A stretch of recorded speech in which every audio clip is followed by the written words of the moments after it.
Welcome to episode 5. We've been a couple of weeks on the road, heading east towards Montreal. Our first stop is again the familiar Valens Lake Conservation Area for a few days helping out our son and daughter-in-law move in their first house. Congrats to Philip and Becca, this is a huge milestone in a beautiful townhouse. Next was Bronte Creek Provincial Park, again for a few days to meet our old and new friends near Burlington, Ontario. On our first evening, we had a great dinner at Jackson's Landing with Mamak and Brian. Then, on arrival at our campsite, we noticed something purple glowing on the ground near our airstream. It was an illuminated pink flamingo. Wow! We've been flamingoed for the first time by our friends Michael and Lisa. Hi, it's Michael. And Lisa. And we're here at Patrick and Caroline's Airstream trailer. This is where they are. We got a little surprise for them because they're such cool people. We are going to actually give them a flamingo. They're going to be flamingo tonight. So we're going to put this in the ground. Hopefully they see it. Pretty sure they will. For the unfamiliar, the pink flamingo was and still is associated with the Airstream community, which translates to a fondness to vintage aesthetics. That was a really nice surprise. Thanks again, guys. On the last day, we had dinner at Jake's with Michael and Lisa and a nice campfire that was suddenly interrupted by a huge storm. It was a sign that we drank enough of that beer-faced Canadian whiskey. Thanks for the recommendation, Bruce. After all this social, we stopped at Ferris Provincial Park between Peterborough and Kingston, Ontario. It's our second visit and wanted to explore a bit more. Our campsite was pretty bad with a big slope and right next to a very dusty road. However, on the other side, it had a very nice nature view.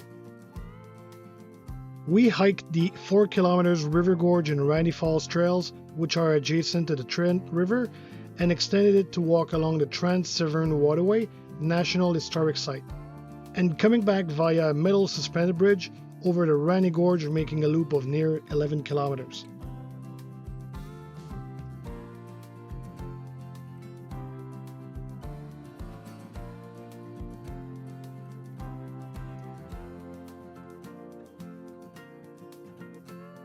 The waterway is very scenic, and if I had a boat, I would want to navigate on this waterway. We were close to the Randy Falls Lock 11 and 12.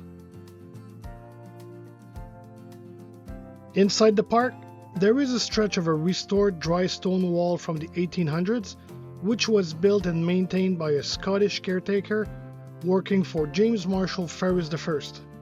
The walls were built to get the land rid of the stones and make livestock field divisions.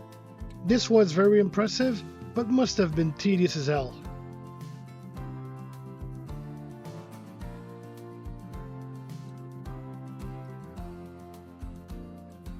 During our stay was the incredible edible fair in Campbellford, and we bought a few local goodies, and as we are cheese maniacs, we stopped at the Empire Cheese Co. to load up the fridge.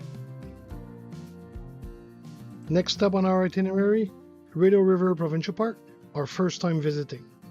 Our campsite was quite compact, but I managed to fit it all in. Be wary, we had 2 days of low voltage during the high heat and couldn't use our AC during one of those days. On top of that, there was a water boil warning. On an early morning, ahead of the heat, we went hiking in the access-free Ferguson Forest near North Greenville on the 4 kilometers Half Campbell Easy Trail. Quite cool in the forest, but ton of mosquitoes. The park is very nice, with lots of mature trees and a big beach area on the Rideau River. Nice stopover park for a couple of days. Hope you enjoyed this episode. Our next stop is in the province of Quebec, in the Parc des Îles de Boucherville, right next to Montreal. See you then!